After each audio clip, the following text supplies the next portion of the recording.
Olá pessoal, vou falar um pouquinho sobre a marcha, que é a caracterização mecânica e funcional da habilidade de locomoção que nos permite deslocar pelo espaço com maior coordenação e eficácia. Então, assim, quando a gente fala da marcha normal, nem a coordenação nem a eficácia é comprometida. Quando vamos para a marcha patológica, tanto a coordenação quanto a eficácia do movimento é bastante comprometida. E isso gera um problema para o nosso corpo. Ou seja, quando a coordenação e eficácia do movimento é comprometida, ocorre um maior gasto energético. E todo e qualquer movimento realizado pelo nosso corpo ocorre um gasto energético. E quanto melhor esse gasto energético, melhor para o nosso corpo. E a marcha patológica compromete justamente esse gasto energético, ela eleva esse gasto energético. E isso não é bom.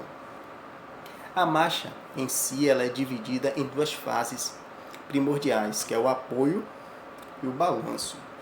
Apoio é o período em que o membro permanece em contato com o solo, com a superfície e sustenta o peso corporal.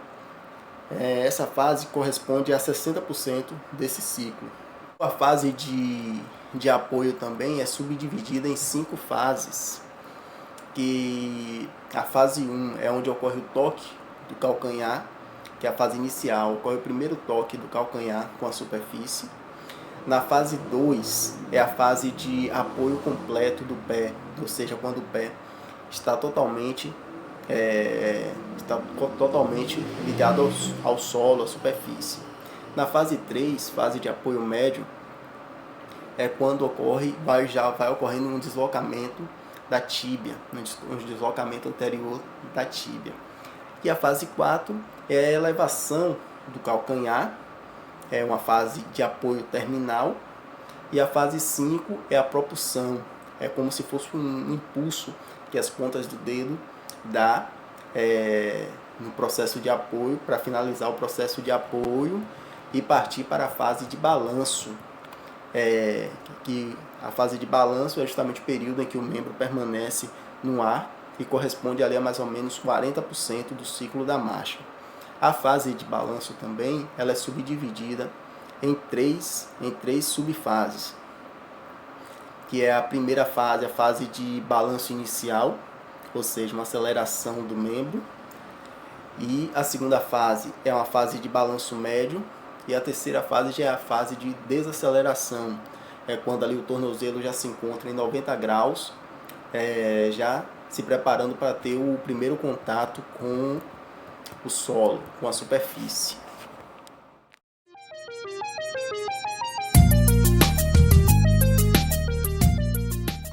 A disfunção de qualquer um dos fatores relacionados a seguir aumentará o gasto energético para a deambulação e passará a configurar um padrão patológico.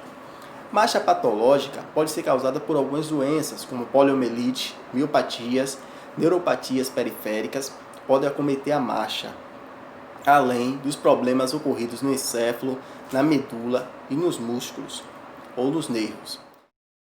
As deficiências na marcha são observadas com frequência na doença de Parkinson. Elas são dificuldade da regulação espaço-temporal, reduzido o comprimento de passada, maior frequência de passada, maior tempo do duplo apoio dos pés no chão e maior variabilidade dos parâmetros espaço-temporais em relação aos sujeitos saudáveis. Na doença de Parkinson, o parâmetro que mais prejudica a caminhada e promove quedas é a redução do comprimento de passadas, a incapacidade de controlar a frequência de passadas e a alteração nos padrões posturais.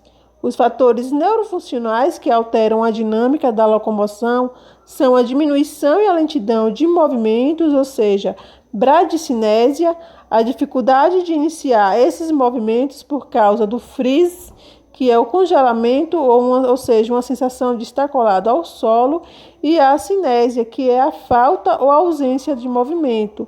Outro mecanismo envolvido na modificação da marcha de parkinsonianos é a difusão colinérgica, que parece ser um fator preditivo importante para a redução da velocidade da locomoção nessa população. A ataxia é um termo que se refere a um conjunto de sintomas que são caracterizados principalmente pela falta de coordenação dos movimentos de diferentes partes do corpo. Esta situação pode ter várias causas, como problemas neurodegenerativos, paralisia cerebral, infecções, fatores hereditários, hemorragias cerebrais, malformações, e pode surgir pelo excesso de drogas ou álcool.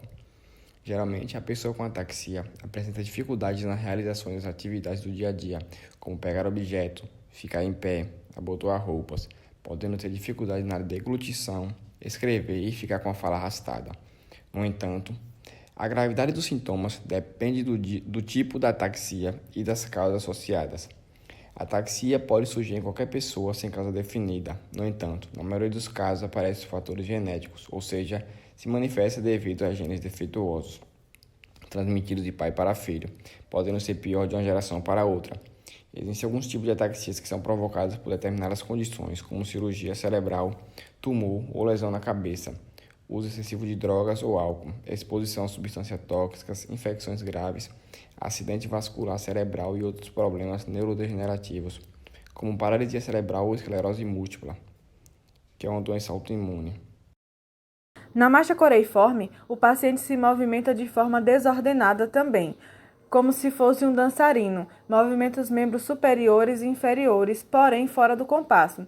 Os movimentos são rápidos e imprevisíveis, com velocidade e direção variáveis. A marcha talonante é vista na síndrome cordonal posterior. O paciente caminha olhando para o solo, procurando regularizar os movimentos em coordenado dos membros inferiores através do controle visual. Se esse paciente fechar os olhos, ele cai. A marcha é insegura, o paciente caminha com as pernas afastadas uma da outra e os passos são desordenados. Levanta exageradamente as pernas e o calcanhar toca bruscamente o solo. A marcha escarvante ela é encontrada em lesões do nervo fibular comum. O nervo fibular comum ele inerva a musculatura tibial anterior. Essa musculatura é responsável pela dorsiflexão do pé. Então, quando o paciente tem esse tipo de marcha, ele não consegue fazer uma dorsiflexão do pé. Então, o quadril, nesse tipo de marcha, é flexionado exageradamente, joelho e pé flexionado. Então, o paciente ele anda arrastando os dedos dos pés no chão. Esse tipo de marcha pode ser causado por uma síndrome de Guillain-Barré, pela poliomielite, esclerose múltipla e até mesmo por uma hérnia de disco lombar. Eu vou tentar mostrar como é esse tipo de marcha. O quadril flexionado, o joelho e o pé. E o paciente anda arrastando a ponta do pé no chão. Esses pacientes, eles geralmente tropeçam muito por conta desse tipo de marcha.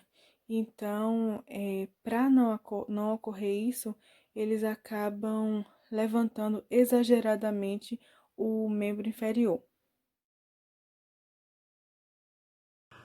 Os desvios de marcha encontrados em pessoas com hemiparesia têm sido descritos de acordo com as suas anormalidades cinesiológicas, devido às perdas relacionadas aos mecanismos de controle neuromotor. A hemiparesia é caracterizada por deficiência motora no hemicorpo contralateral à lesão no córtex motor. O déficit motor é caracterizado por hemiplegia ou hemiparesia no lado oposto do corpo ao da lesão no hemisfério cerebral. O paciente fica em pé numa postura hemiparética, braço flexionado, aduzido em rotação interna e perna estendida e em plantiflexão, tornando a extremidade inferior do lado comprometido funcionalmente um pouco mais longa do que a do lado normal.